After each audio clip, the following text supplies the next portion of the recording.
What's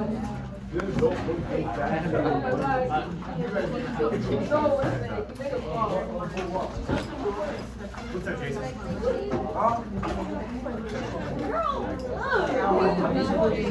What?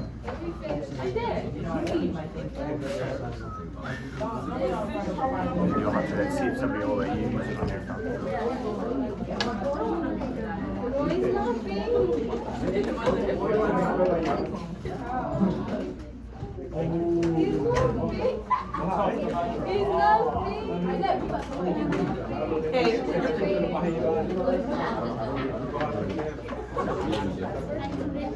That's not my phone.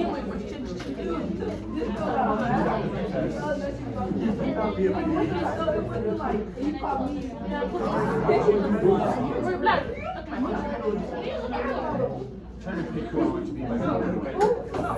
My bad. You know, as friends, we should all tell each other our friends. Mine is 1, 2, 3, 4. My board writer.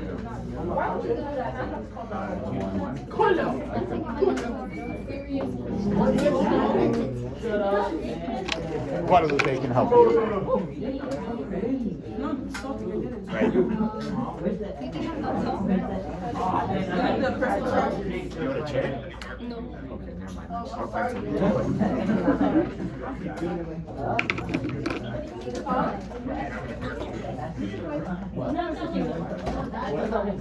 just ask them what's your house number. So what's the name of wait.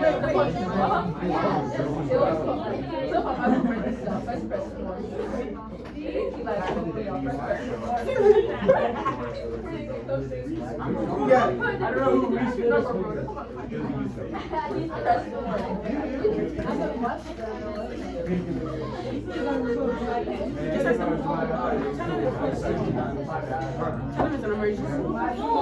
What did you tell them that? Because your phone is not assisted and you need to call your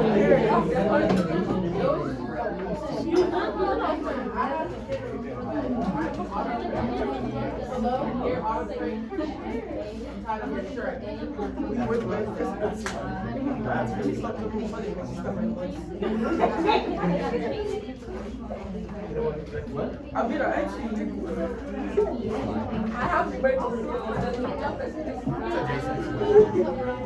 North 2043. Alright, 2 minutes. 2 minutes.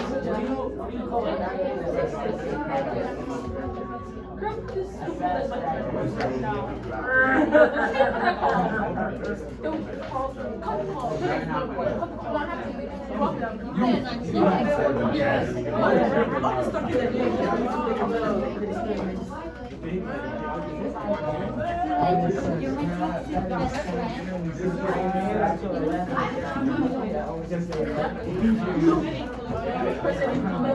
my best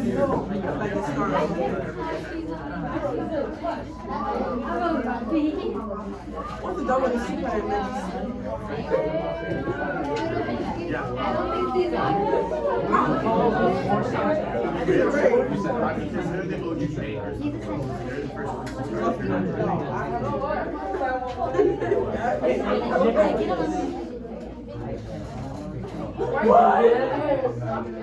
Why do you call them? I told you not to call them.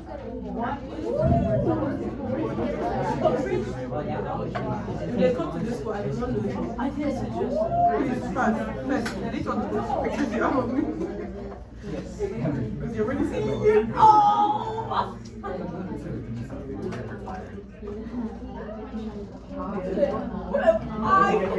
I'm going to do wrong. Exactly. No, I didn't.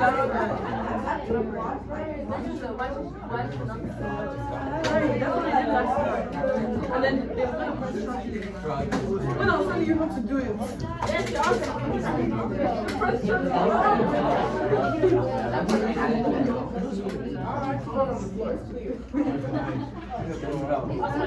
All right. All right. Please find a seat at that back. All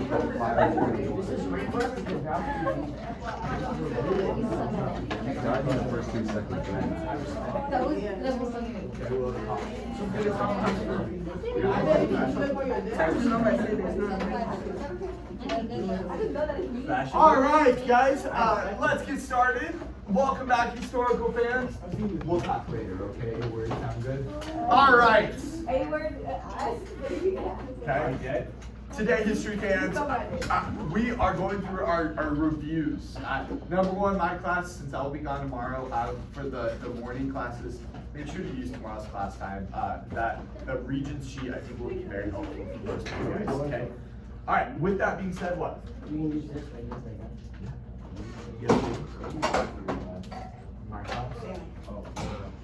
All right, with that being said, Wanya, thank you for volunteering. What year does our course begin at? Sorry. 1200, okay? Now, unit 1 is pretty simple. We got to go around the world and figure out what in the HE double hockey sticks is happening by the year 1200. Now, rolling back a little bit, I am so sorry. Rolling back just a little bit. Remember, one of the first events in human history was the Neolithic Revolution. And Antoinette, thank you for volunteering. What was the Neolithic Revolution? Go for it. Yes. Okay, we go from hunter-gatherers to agricultural societies. Basically, they learn how to farm and domesticate animals. Now, the big change with the Neolithic or the agricultural revolution goodness, okay, is now we have permanent settlements, okay? And because we have permanent settlements, people can start gathering private property. They can start becoming haves and have-nots. We now start to have more complicated governments, more complicated religions, laws, and the most important thing, writing.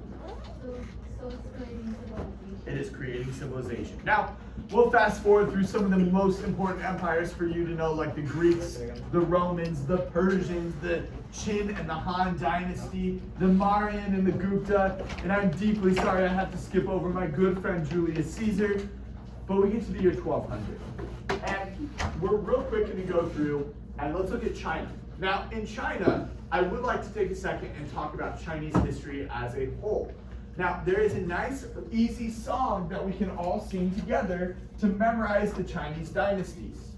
Now, the first one that we need to know, though, is just the Song Dynasty. However, it is very helpful to know them all. So, let's sing along, shall we?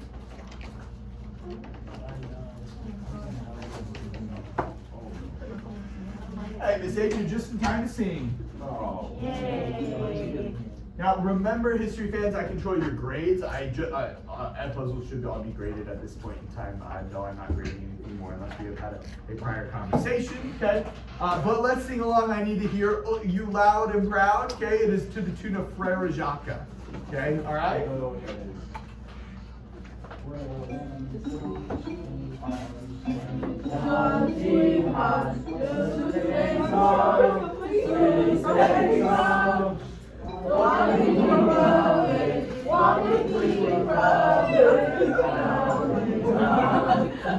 One more time!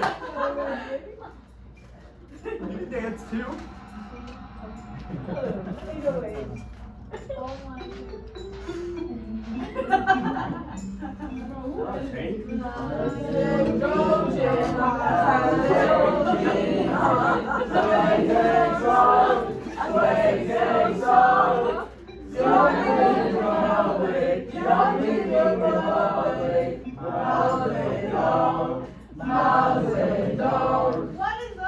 Alright, once again, so it's the Qin, the Han, then we have the Sui, the Tang, the Song.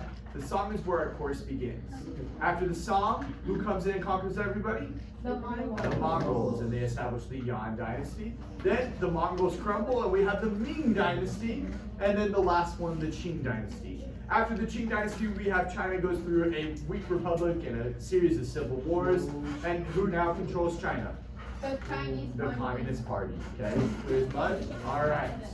We'll sing again tomorrow. Don't worry, guys. I got you. Wait. Yes. This looks like one of those Chinese programmers that you see on Yes. All right. So, the first true dynasty that we do need to know is the Qin dynasty. While it's probably not going to be on the test, it's still helpful to know because that's where we get the founding of China. That's where we get the Qin in China. Okay, and they form largely like what will become the rest of China. Okay, China's got a lot more continuities than anything. Okay, what are some of the continuities of China? Things that stay the same. Thank you. Dynastical empires. Okay, it is all the dynastic cycle. What's something that maybe doesn't stay the same but is pretty consistent? The civil service system. Okay, all right. Now, largely China is ruled by a bureaucracy.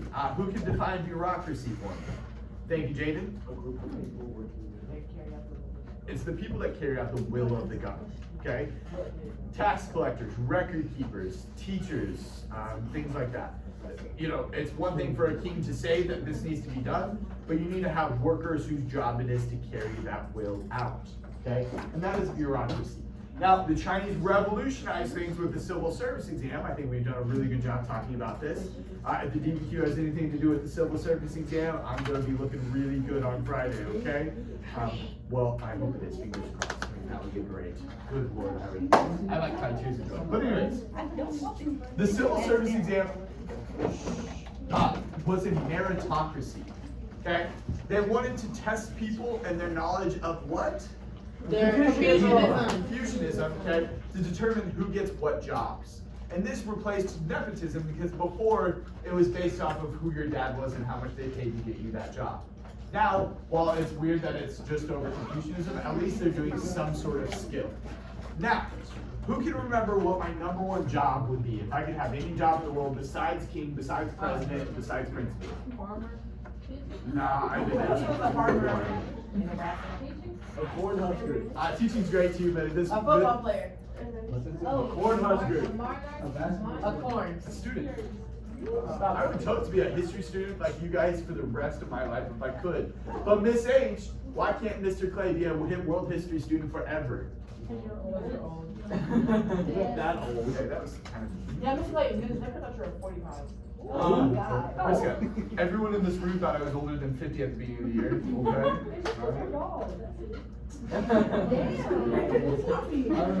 He's bald. Hey, what? I didn't stop the I remember that. Answer that. I'll remember that. I can't be a world history student because I have to make money somehow, correct? Yeah. Now, the students that spent their entire lives studying for the civil service exam, they're known as the scholarly gentry because they're the rich kids. They're the rich kids that are able to like study for the test full time. Okay, you know, if I was actually a rich kid and I didn't have to worry about money, I would probably just stay in college perpetually, and then it would be lit. Okay. Then you will become a professor. Ha ha ha. No, I'd stay a student. I have to grade stuff. I hate grading. I'm tired You're getting a of lot it. of students. All right. Now, with the Song Dynasty and with China itself, it's important to know some of the innovations. Now, the Grand Canal, who actually built the Grand Canal? Okay.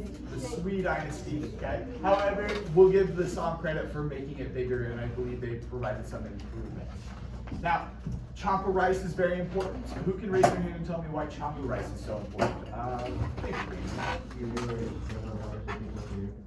Very good. And because we have more food, what's the effect of the population going to be? Boom, that's gonna pop up. All right, now, China is a center of trade, and what does China have that everyone wants? And? Porcelain. There you go, silken porcelain. Porcelain is what you make your toilets out of, so you can thank the Chinese when you do. What? Actually, now, I don't believe it's actually porcelain, I think it's more of a synthetic thing, but back in the good old days, there were toilets made out of porcelain. Who created the toilet? Thomas Crapper. Not a joke on that one. Really? Yeah, his name is Crapper. You could say His he's name is Marcus Crapper. Crap. Okay. Now, Crapper. Yeah, Crapper. Yeah. There's no way. Oh, sorry. That's the name is crap. I need to say Google site. All right. Now, there are a few belief systems in China that we do need to be aware of. Confucianism. Remember, Confucianism, it's not a like world religion that we're used to. It's not where we have a supreme deity or deities. It's more of a social order. It's the idea that like you have your place in the world and your duty is to do your duty. I said duty. Duty is a funny word. Poop jokes are always funny, history fans. Poop jokes are always funny. I mean, did you hear about the elephant with diarrhea? No, really? It was all over town. Ew. I have a question. I think I told you that one before I happened. You too. I'm running out of jokes, okay? It's the end of the year. I'm new students. You're running out of jokes. One key component, well, Jaden, that's because you're not listening. One key component with Confucianism is filial piety. Basically honoring your mother, your father, your elders. It's a little bit of ancestor worship in there, okay? Who's seen the movie Mulan? Very Confucianism. You see a lot of Confucianism in Mulan, okay? Yeah, like your job as a student, so your job is to be a great student, Chris. Now me, I am emperor of all China, so it is my job to be emperor of China. Okay, you have your place in the world, and it's your job to be your place in the world. Now, the next one is Buddhism. Okay, where does Buddhism come from? India. India, but where does it travel along? China. The Silk Road. Okay, and it gets to China and it becomes very popular in China. And in China, Buddhism, Confucianism, and Taoism will all kind of blend together. Okay, and by the song we have Neo-Confucianism, which is kind of a blending of Confucianism and the Buddhist ideals. Okay.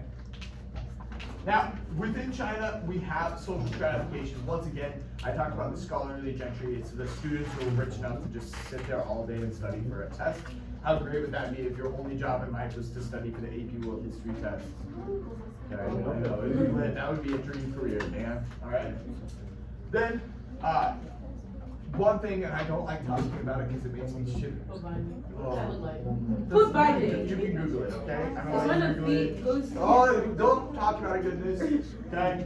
Alright, but on away from the gross stuff that makes me want to throw up. The tribute system. Remember in China, China didn't act like an empire like we will see in the European sense. China just demanded tribute from neighboring states. And that tribute was kind of like a sign of subservience, meaning that like, we're going to bring you stuff and we're going to kowtow, we'll touch our head to the floor in front of the emperor, and basically we will recognize that you are better than us, okay? And that tribute system is very important to China, okay? It still exists today. And because of that tribute system and that idea that China is the middle kingdom, is the center of the universe, Japan, Korea, and Vietnam are all gonna have some variations of what's called Sinification. Sinification is the blending of Chinese culture and ideas into those territories. And so both Japan, Korea, and Vietnam are going to have kind of their own spin on Chinese culture, okay? Any questions over the Song Dynasty? Wait, what's What do we need to know? mainly? Really, you need to know, I mean, the civil service exam, my favorite, okay? You need to know the mandate of heaven and the dynasty cycle. What was the mandate? Remember, the mandate of heaven is when the emperor has been given the right to rule by his supreme deity, okay? And that is just like what in here? Jacob. Similar to. It's similar to the Divine right, yes, divine right, okay? All right, any questions over China? Awesome, let's get going. Now we are going to Dar al-Islam. And Gina, what is Dar al-Islam meaning? Is the Islamic world, okay? Now, the Islamic world goes all the way from Spain and North Africa through the Middle East and into South Asia. South Asia being India, okay? Now, Islam spreads like wildfire because of why? Trade. Why is the Islamic world so much more favorable to trade and merchants than everybody else? The Prophet Muhammad was a merchant. In China, for example, they see merchants as like the worst of the worst, like the sleazy used car salesman. Like they see merchants as like the not good guys. But in the Islamic world, they see merchants as a noble profession. It is very respectable, and because of that, the religion of Islam is going to spread along all three pre-Columbian trade routes, okay? Now, I do want to just point out, Spain at this time is Islamic, okay? Spain will be largely dominated by Islam until 1492, not when Columbus sails the blue, but when Ferdinand and Isabella kick out the Moors, okay? All right, Islam itself is, once again, it's a monotheistic religion, so it means they believe in one God. follows the teachings of the Prophet Muhammad, but the Prophet Muhammad is just a prophet. Okay? It is the third of the Abrahamic religions. Who remembers what the other two Abrahamic religions are? Christianity, Judaism, and Islam. Okay? Now, with that, there we go. Any questions over the Islamic world? I know, we're going to fly through these. I don't have all the time in the So world. what's the best?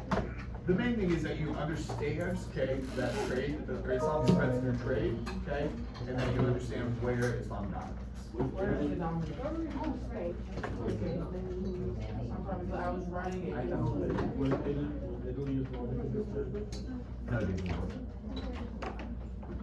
Here. So, from Spain to North Africa to the Middle East to even into South Asia. So what was the main development in like Ghana or something? Also, thank you so much, that reminded me. While in Europe, those stinky, smelly Europeans are stupider than Jupiter, they're living through the what ages? Dark Ages. Good job. Remember, in the Islamic world, are they going through the Dark Ages? No. No, they're living in a peak of Islamic culture. They are still learning and building off the ideas of the Greeks and the Romans, and they're thriving while Europe is stupider than Jupiter. Okay? So you're saying that's France nowadays? Kind of, yeah. Alright, now largely South Asia is going to be somewhat decentralized. There's not going to be one dominant empire. One empire that you do need to know is the Delhi Sultanate. Okay? The Delhi Sultanate was an Islamic empire in northern India, okay? And dominated throughout this time. Sound good, Alvina? Quit shushing people. Speaks it loud. Okay, I'll tell goodness to shh. Okay? Okay. Shh. Now, there are two main religions in India. What are the two main religions in India? Hinduism and Islam. Okay. Also, what is the third religion that is pretty predominant? Sikhism. Okay. And then obviously, Buddhism originates in India. Specifically Hinduism. Hinduism, a difficult religion for us Westerners to understand. It is polytheistic, and they believe in the cycle of life. Okay, the idea that like if you do good deeds, it will come back to benefit you in the next life in reincarnation. Remember, they have the strict caste system. Okay, and in the caste system. Can you move up or down? Is there any social mobility? No. You were born in that caste, you would die in that caste, which is lit if you're at the tippy top, but not so lit if you're at the bottom. And what do we call the bottom? Okay? Alright, yes. The Delhi Sultanate was an Islamic empire in northern India. Okay? Can you repeat that? The Delhi Sultanate was an Islamic empire in northern India. Is that you? Did you put that there? What? Who's that? That you? No? Have you used this? That's weird. I didn't just a random person That's saying not that. you? It's got two eyes and a hair just like you have. Same color hair too. I wish I had hair. Right. Jason, what's up? Alright, next one is the Americas. Okay? And in the Americas, we need to first know about the Aztecs. Okay, the Aztecs is in modern-day Mexico, centered around Tenochtitlan, which is modern-day what city? Mexico City. Okay. Tenochtitlan was a complex, like really nice city, way better than anything they have in Europe. They didn't have poop in the streets, if you will. Okay. And one really big thing that like to be honest, the biggest thing you need to know is that there are complex civilizations in the Americas. A lot of people think that the Americas just had like Indian tribes that were decentralized. But no, we have empires that are just as complex as the empires that we're going to talk about here in a few minutes with the gunpowder empires. We won't talk about. What is complex? Meaning just like they have an actual structure, they have laws, they have governments, they have complex religions. They're building stuff with architecture. Human sacrifice. Yes, and human sacrifice, but that's not the only thing we learn about them. Okay? Now, both the Incan and the Aztec Empire practiced in the tribute system once again, so they forced neighbors to pay them in tribute as kind of like hey, we're better than you. It'd be like if we made Hastings kids and pay us tribute for being on the same block as them, right? That Do would the same be thing. They would should be. Okay. No cap in this rap. Remember, the Incan Empire had the Meta system in which they forced people to work for periods of the year. That Meta system will be taken by the Spanish, made so much worse, and well, ETD. Okay.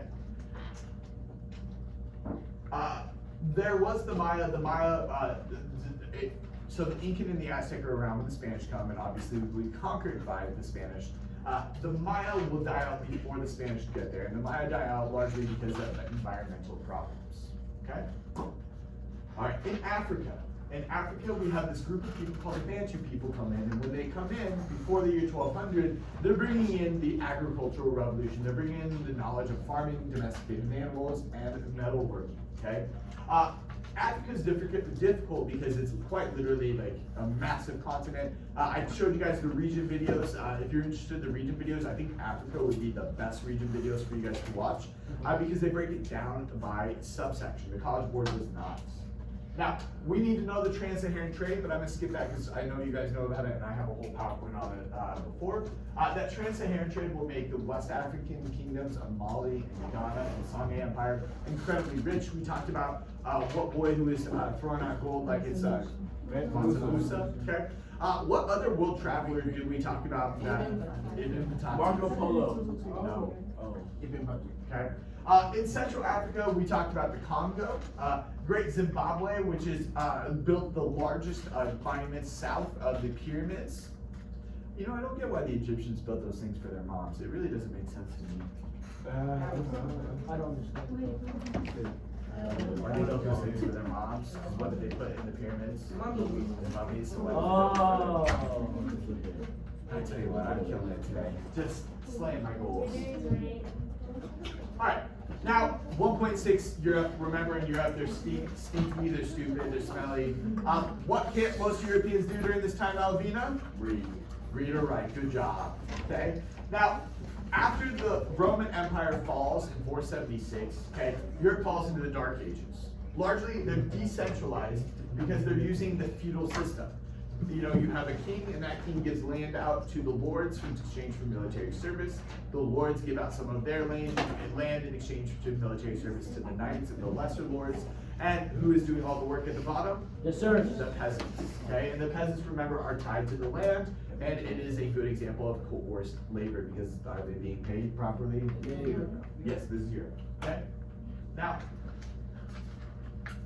Remember, pretty much in Europe, you're either Catholic or you're Orthodox at this time. We have yet to go through the Protestant Reformation. Okay. Now remember, feudal system. Okay. Here is our social hierarchy, and it was land in exchange for military service. Okay. Here is where I need you guys to understand. Europe, up until the Crusades, is separated from the rest of the world. Europe is isolated. They're stupid, they're stinky, they're smelly, and they're not hanging out with nobody, and they're not trading on any of the pre-Columbian trade routes. But what were the Crusades, Jacob? Yeah.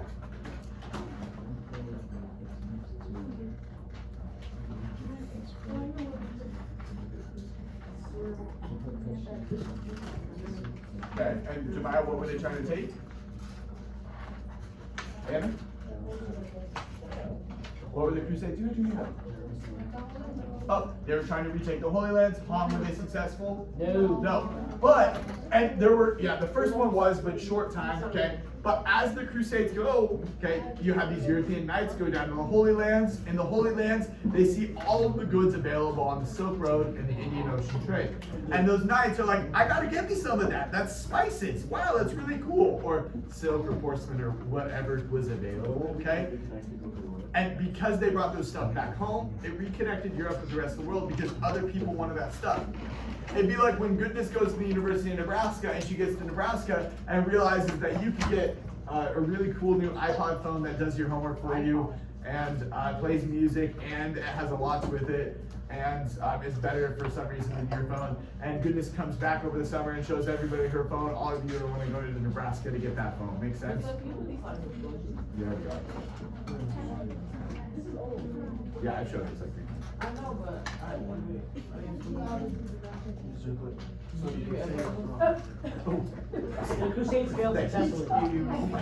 Eat off that one, this guy. Good Lord, this is you okay over there? Yeah,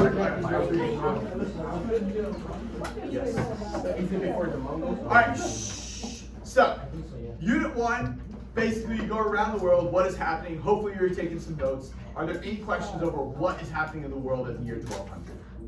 Europeans are stinky, the Islamic world is a peak of ideas and knowledge, okay? China is thriving off of the Silk Road trade. Africa has different things going on in different trade routes. You know, Great Zimbabwe and the Swahili city-states are getting rich off the Indian Ocean trade, where the kingdoms in Ghana and Mali are getting rich off the Trans-Saharan. Any questions? Yes? It's at the same time. Yeah, they're happening concurrently. All right, next up, we are going on to trade, Unit 2. Whew. Anybody already tired of hearing me talk? I'm trying to make it as cool as possible. Well, you just asked me something, so just ask it. This one. You're not going to Unit 2 is the Mongols. Alright. Unit 2 is all about trade. Now, I'm not going to spend too much time on this because I think we crushed trade this year. If the DBQ is over Unit 2 trade, I'm going to be dancing in this classroom, okay? It's going to be great. I'm going to look great with all my 5s, okay? People might still think I'm a good teacher. The first trade route you need to know is the Silk Road. Now, origins of the Silk Road pop up almost immediately as soon as we get civilization. We see long distance contact between the Egyptians, the Mesopotamians, the Indus River Valley, and the Chinese. So, with that, the Silk Road, it really doesn't like, how do I put it? It's not that something makes it possible like on the Indian Ocean or the Trans-Saharan. It's the fact that the Mongols protect it and it makes it increase, okay? But the Silk Road is a tale as old as time, a song as old as rhyme, Beauty and the Beast, yeah. Why does the Mongols want to protect the Silk Road? Now, we'll talk about that in just a second, okay? So, Silk Road, okay, it is an overland route, so you would have to walk, ride an animal, have an animal pull you or something along those lines. So if you're looking for like an innovation that actually made it thrive, you could go way back to the stirrup, the saddle, or the wheel, okay? It makes the world go around. No, The that's wheel the makes the world go around. They're not laughing at our jokes. They haven't been for months. Can you believe that? Was caravans Silk Road? Yes, so the Silk Road still has caravans, just like the Trans-Saharan, because anytime something is safer and easier, what is going to happen? Easier trade. Easier trade. We talked about the example of Walmart. If you roll up to Walmart and there's a guy shooting cars with his RPG, are you going to that Walmart? No, you are not. Okay, I'll be the captain. You are not. You're not that brave. Okay? No, you're getting the heck out of there. Okay?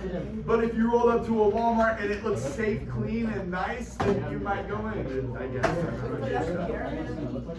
Yes. And a caravan, guys, is just a large group of people. Okay? Yes. All right. Once again, individual merchants usually did not travel by themselves. It was dangerous to travel by themselves, so they would go in large groups. Okay? And we talked about these in 6th period. The caravan, I can never say it. Caravanserai. Basically, there are places along the road where you could stay. Okay? It was usually a safe place. Some of them had food. Some of them were just a bed to rest in. Like a hotel. Some big trading cities, modern day Beijing. The big one I do want you guys to be aware of is Baghdad. Okay, Baghdad is the modern capital of what country? Iraq. Okay, Iraq. Yeah, Iraq. Okay. Which is really important because that's who the U.S. invades after. Wait, so this is all in China? One big thing, and one thing that helps the Silk Road thrive once again is paper money. How many of you have wanted to go buy the new PlayStation 5 at the Walmart, but it was a really big problem to get your gold brick collection all the way to the Walmart. I mean, it is really heavy to take your wheelbarrow full of gold bricks just to buy something at the Walmart. Who's had that problem? I know, it's so tough, right? But all of a sudden they invent this thing called flying cash paper money. Basically a piece of paper that says, yeah, you're worth this amount, okay? And that money has to be backed up by something. For example, who says that the US dollar is worth a US dollar? The US government, okay? But in this case, we start to get the foundations of banks. So some of the big goods that are traded, silk, obviously in China, okay, as well as porcelain, okay, and gunpowder. In India, we have cotton. Cotton's gonna be a big one, as well as tea. And I know we all hate tea unless it's liberty. I also like equality. You know what's really gross though? Reality. Stop!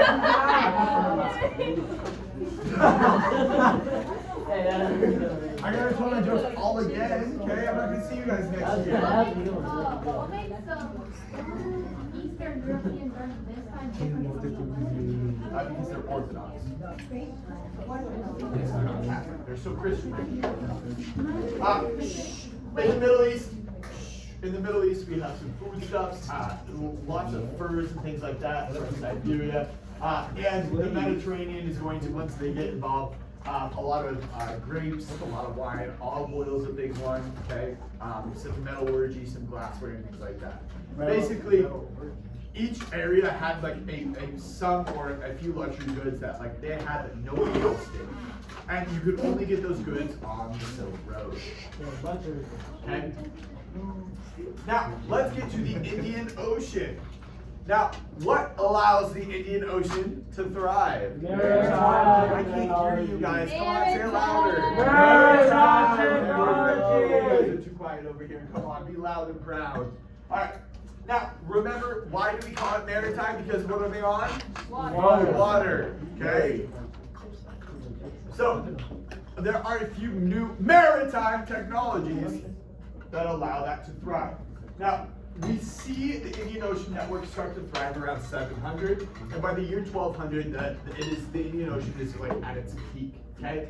The first one is they had to figure out the monsoon winds. And this is just in the Indian Ocean. I know a lot of people would have loved this one with the Atlantic slave trade and things like that. But in the Indian Ocean, they realized that in the summer, winds blew southeast, and in the winter, winds blew southwest.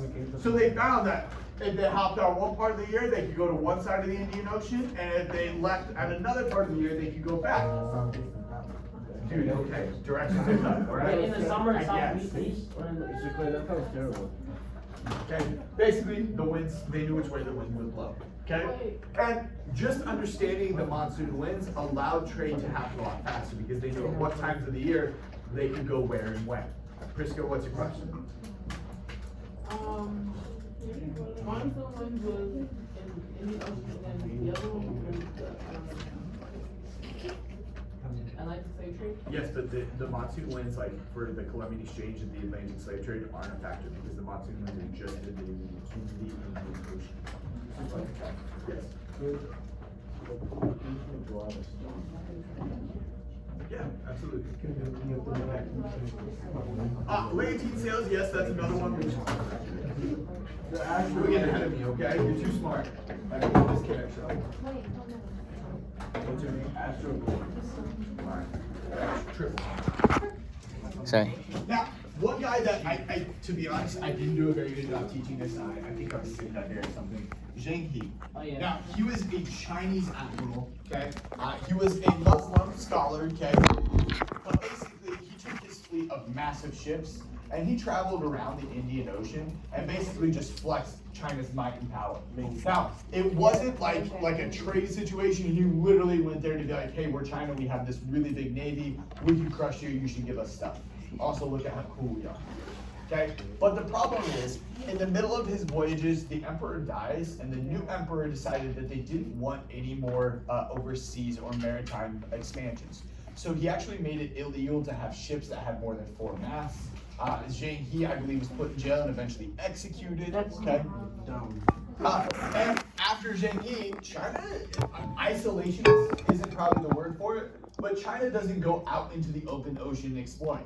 Largely, that means that China's not going to discover anything in the Columbian Exchange. I don't know Because what's China has everything it needs at home, the emperors felt like they didn't need to hop on boats and go other places.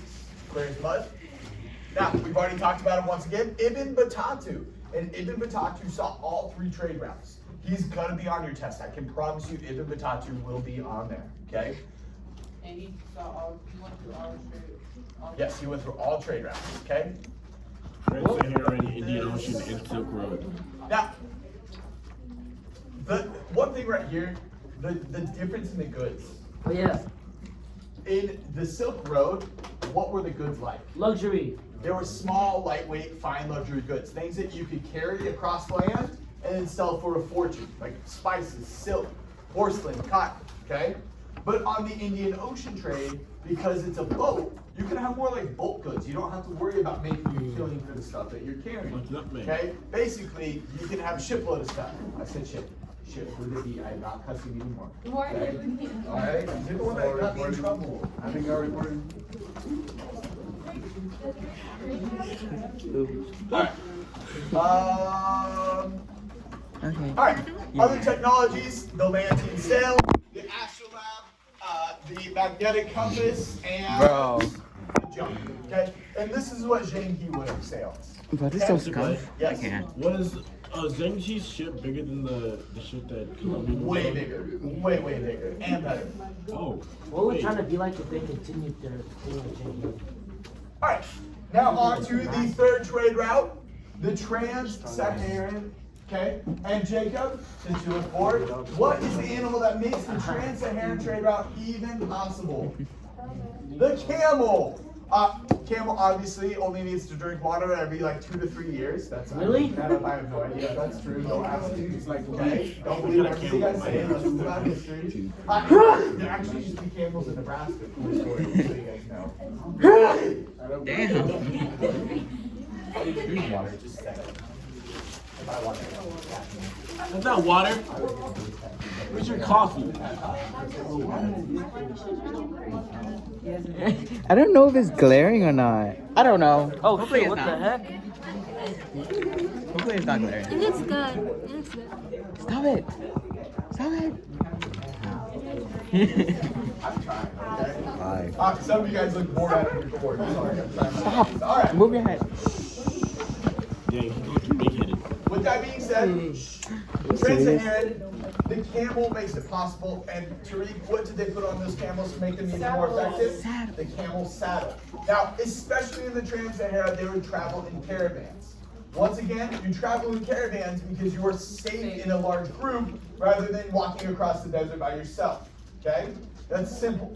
And anytime trade is safer and easier, more people are going to do it. And trade is going to increase. And the whole point of Unit 2 is why does trade increase on these places?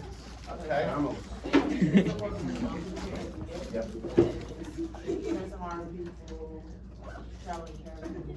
Yep. Indian Ocean is maritime technology. Yep. Okay? People were in caravan or Caravans, yes. Alright, so the Trans-Saharan trade will be disrupted heavily, okay, in 1450. Remember, it is North African Islamic traders crossing the Sahara Desert and trading with West African kingdoms. What was traded for what? Timbuktu. Salt or gold? Salt and or gold. gold, okay? Salt was more valuable because can you live without gold? Yeah. I don't believe it, but I'm told that you can't live without gold. Personally, I have to shower in gold every day. You know, like it's a really tough problem. But you have to have salt to survive. If your area doesn't have plentiful salt, you have to trade for it. You literally need salt in your diet or you will die. Also, salt was used to preserve meat for thousands of years. Wasn't it like their form of refrigeration? Wait, which part? West Africa has gold or salt? Salt. So North Africa had salt. It's like, What? so salt was like their form of refrigeration. Yes. Wait, North Africa had salt? West Africa did not have enough salt. I think that's because of the Dead Sea. All right. 300. Couple things. The one thing that pops up on the AT test a lot is the city of Timbuktu. Timbuktu is a major hub for trading in West Africa. Timbuktu is where Mansa Musa was. That was where Kunta Kinte in the video was about to go to university. It was a center of learning and trade. Okay. Now, the big things is we see Buddhism spread from India to China along the Silk Road and Indian Ocean trade. Okay. And Hinduism is going to spread, okay, as well. And largely here are the travelers. Ibn Battuta, you got to know, he went on everything. He is the world's largest, most widely traveled person until modern times, I'm guessing. Marco Polo. Thank you. Hello. Okay. Marco Polo. Now, yes, I know, Kayla, he may or may not have actually done the things that we think he actually did. However, for the simplicity's sake, let's just assume Marco Polo is not a straight liar like Mr. Clay, and he did see these things, but Marco Polo went to the Yan Dynasty, okay? So he went to China. Yeah, this is the guy who went to China, yeah. And basically, he wrote a book about the things he saw, and then Europeans spread said book, okay? Obviously, one disease is going to spread like wildfire. The Black Plague. The bubonic plague, which is going to spread from the Silk Road into Europe because of that connection, because of the Crusades. Yes. What about malaria? What? Yes.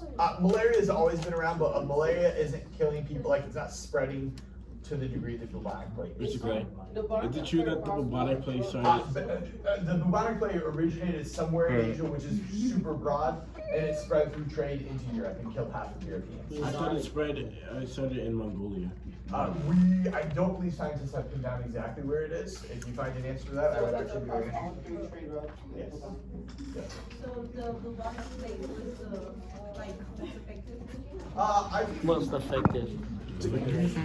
Yeah, We should get it back again. It's not as definitely the second. Bro, my nose is so ugly. It's smallpox. Look at that, I was rushing.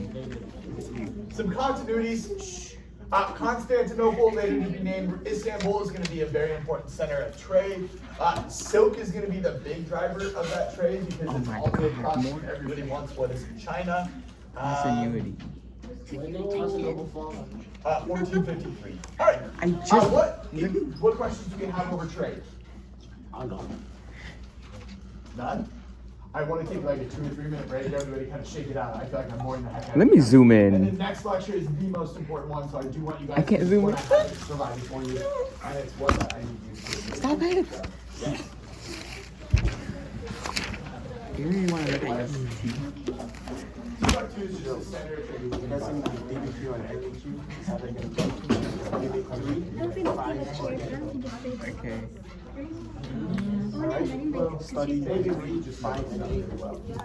Doesn't he have a stool? Look at that. Only need one punch.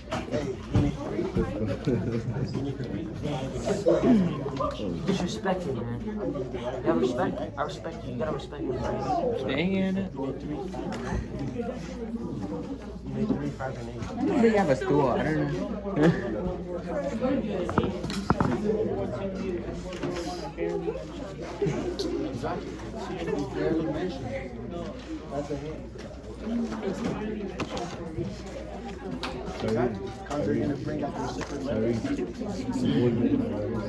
So are we done? What- No, he's giving us a breather. He's giving us a breather. Bruh. What the? The revolution's there? The revolution's? Yeah. The what? The video? honest? Yeah. 3, 5, and 8. That's my prediction. After the test, we're gonna come back and you're all gonna praise me. Okay, yeah. Like at the end of class, I'm gonna just line up, bro. I'll give it to you. Yeah. You wait. I don't even care. Mr. Clay, Unit 1 to Unit 2 is 1200 to 1450? Yes. Okay. Who sees my keys? Yeah, cause I'm sending this to Check you. your pockets. Cause he had a headache today. He didn't. Yeah, he told me. Alright, Mr. Clay. Okay.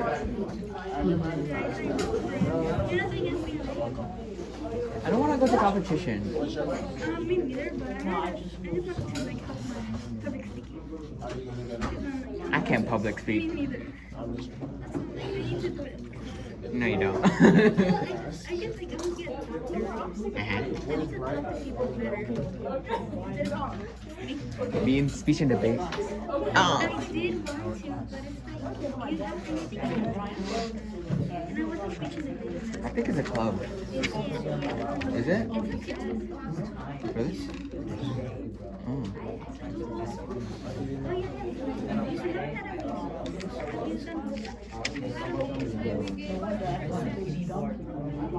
Next year is president, vice president. We had a meeting today. Just 1 minute. We just wrote our name on our jumper and then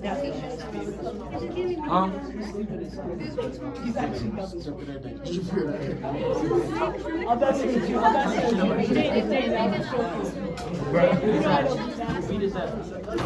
You're not gonna put this on me.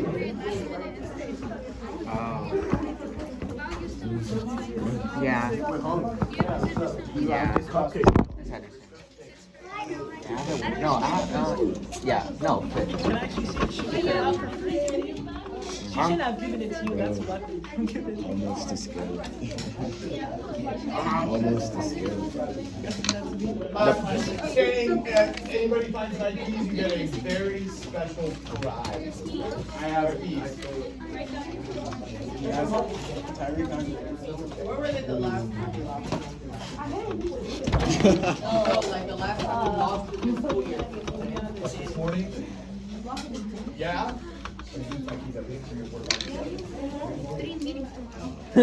Alright.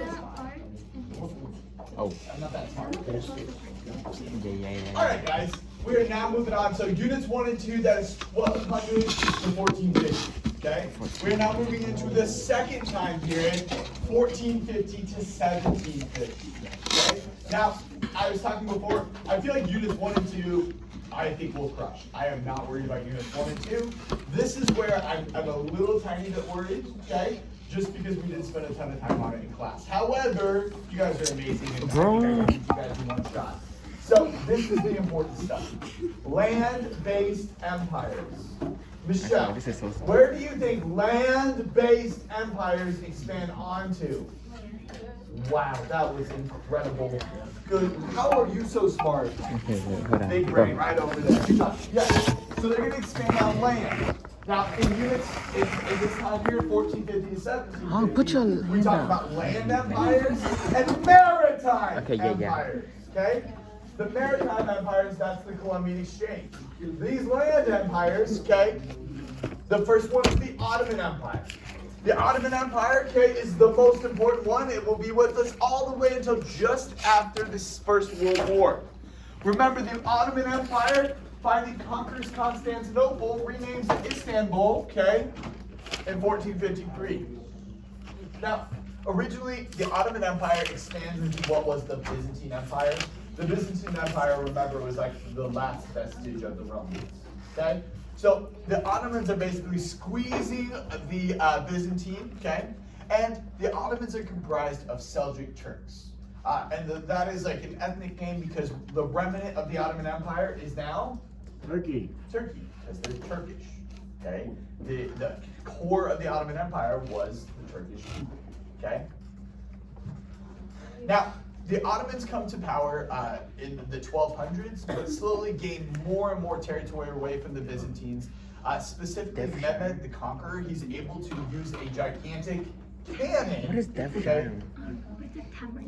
A gigantic cannon to conquer Constantinople. Oh yeah, is that him? We talked about how That's the him? walls of Constantinople were invincible. Nobody thought anybody could ever take the walls of Constantinople until the Ottomans brought a big ass cannon and just broke the thing down. Okay? I'm sorry.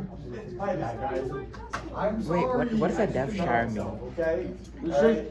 should put like Bad. Every time you cuss. I don't remember Oh yeah, every that. time you cuss me, you actually credit. Every time you guys get extra homework, you're right. I Ah, agree. I don't yeah. remember You that. should play with the swear jar. Def made Swear the down, conquest. Oh, I only have time to tell you. Sorry, guys. Down you. Is it? Swear Josh is extra homework. Manage $100. All right. Now, in the Ottoman Empire, we have this thing called the Devshirme system. Who remembers what the Devshirme system was? Nope. Turn things Damn. They kidnap Europeans and they make them work in their bureaucracy. Yes. Wait, It wasn't what? Europeans, it was Christians. Sometimes they were from Europe, sometimes they were not. So they would take Christian boys away from their families at a young age, and they would train them to work in the bureaucracies. So in China, yeah, it was in Europe. Yes. In China, you know, we have the civil service exam. Here, they're kidnapping young boys and training them to work in the government. It's just another way of controlling your government and controlling your administration of it. Yes, that's correct, yes. Okay? In the bureaucracy, like in the government, okay?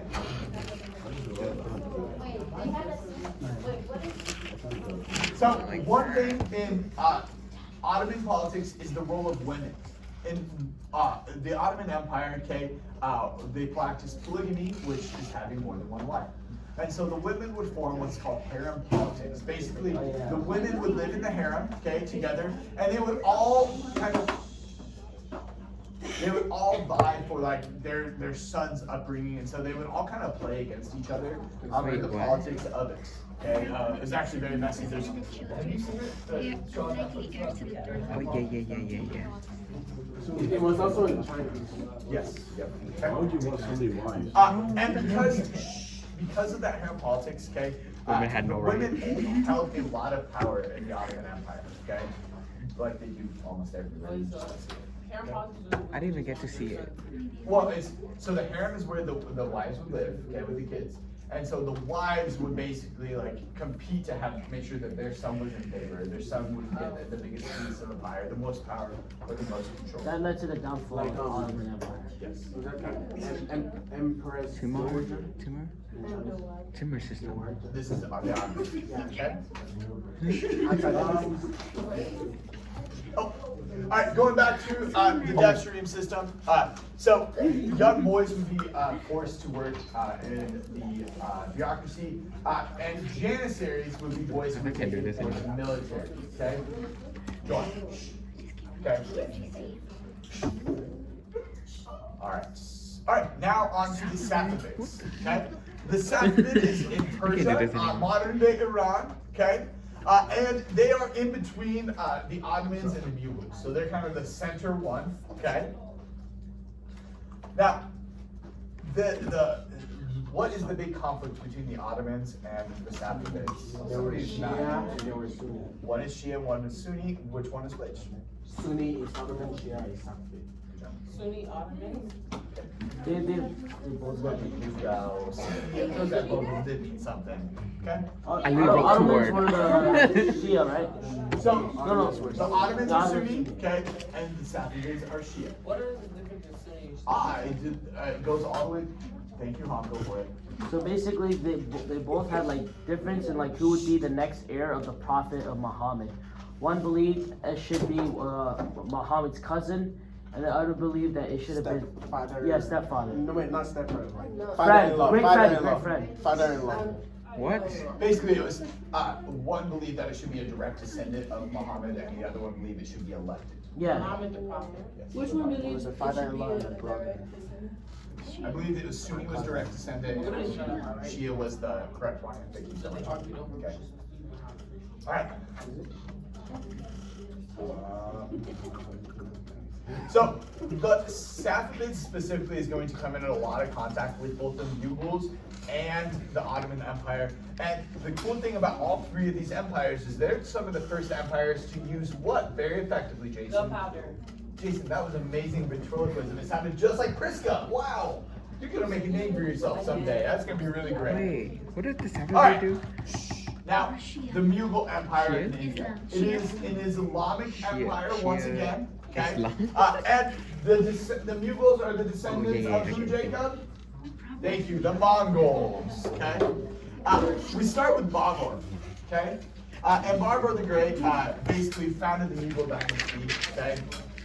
And the Mughal dynasty history fans are going to be in power until the British take full, complete control in 1854 after the Sepoy Mutiny. Okay? So, the Mughals are going to stay in power. Now, they are going to lose power. The British are going to take more and more power away from them, but they're going to stay in power until the empire is dissolved by the British government. Okay? We need to know about Akbar. Akbar is the most important. So Akbar, early in his career, killed a whole heck of a lot of people, conquering them, and created mass destruction. But one day, he came to this realization that it's bad to be a mass murdering bad guy. And so instead of being a mass murdering bad guy, he decides, bye Joanne, have a good weekend. Thank you, Jane. You just got yourself a free prize. Where were they? Dude, he's a hero. Guys, round of applause. I should have looked. I get to go home tonight. Yay! Oh, can you move my video? What's the prize? Extra homework, Jane. I know what you really want in life. Thank you. Let's go. He becomes So, I love homework. Akbar then changes gears and and he becomes a very tolerant emperor. And that's very important in India because India is kind of not a melting pot, but it has Hinduism, Islam, Sikhism. There's some Buddhists still there too. It's got a lot of diversity, I guess is what I'm trying to say. And so Akbar decides that he's going to encourage religious tolerance all over India. And that's important because that religious tolerance kind of helps bridge the gap. Okay? And because of that, we start to see a lot of syncretism. And Priska, what was syncretism? Akbar Yes, became it's when good. things blend, and the mix of religions, okay? Go try to He eliminated taxes on Hindus because remember the Mughals are still an Islamic empire, okay? So Akbar, he'd be tolerant. Clear as mud? Alright. Do we have to write or no? No. Here is the Mughal Empire. You can see what is added by Akbar, which is a considerable amount. Like I said, he was the cause of a lot of death and destruction. And then all of a sudden he's like, maybe I shouldn't be. Yes. How would we do a historic contextualization of like the Safavids and the Mughals? What do you mean, like historic? So like if they ask about like the Safavid Empire, where would we do like where would we start off from? Like You can start with the gunpowder, the introduction of gunpowder. Then you can talk specifically about what the Safavid Empire was, that it was Shia, and that it was, does that make sense? yes, sir. Okay. Alright. Also, I can talk about like Shia and that which rose to like the Gun centralization of the Safavids. Yep. Alright, history fans. Just like all empires must come to a fall. Okay? And all three of these gunpowder empires fall in largely the same ways. Okay? Just like we talked about with the dynastic cycle, okay? You start off with a new ruler, you go through a golden age, okay, and things are groovy, everyone likes it, everyone's having a good time. Well, all good things must come to an end. And largely, just like most empires, the reason they fall is because they fail to like innovate, they fail to reform, and they fail to change over time. Kind of like what with America, okay? Are we still in the movie? No, we're talking about the fall of all of them. Yes. Okay. So the military ended up becoming kind of separate and usually becomes a threat. We saw this like with Hitler. If you're a dictator or you're a ruler of an empire, what is the one group of people you really gotta have on your side? The military. That is right. They have all the guns and then. You're a captain, I know, it's okay, don't worry. Okay, you're tested, okay? The governments became very corrupt, specifically tax collecting, okay? In the Ottoman Empire, what did they have for non-Muslims? Jesus. Yes, the non-Muslim tax, okay? Jesus? And that, not Jesus. And largely, Europeans began to dominate these gunpowder empires largely because of the Industrial Revolution later on. Now, You broke it. What did I say? Harem politics. Harem? oh, the Songhai Dynasty. Yeah. Okay, the Sassanid dynasty in Africa, in West Africa. Okay, West Africa? West Africa. Is that part of the Islam? It is largely in Songhai. West Africa because of the trans-Saharan trade is largely Islamic. Okay, they're going to be an just important writing part it, I of the don't slave care. trade. Okay, Songhai dynasty. Slave trade. Wait, I'm confused. I'm confused. Wait, what? Okay. Slave trade? So the Sassanid dynasty is in West Africa. Okay, like I said, Timbuktu once again gonna still be a very important cultural center and commercial center, and largely these are going to be Islamic empires. About a third of West Africans by this time are Islamic because of that trans-Saharan trade. Okay. It's like, wait, hold on. Your phone said is We that. should probably just listen and then you look back at the video. What? Yeah, no. They'll be in the AP review. Yeah. Yeah, maybe we just listen. With everything else, nobody listens. Charge. Good. Of course you guys Just do. letting him play. Yes. No, it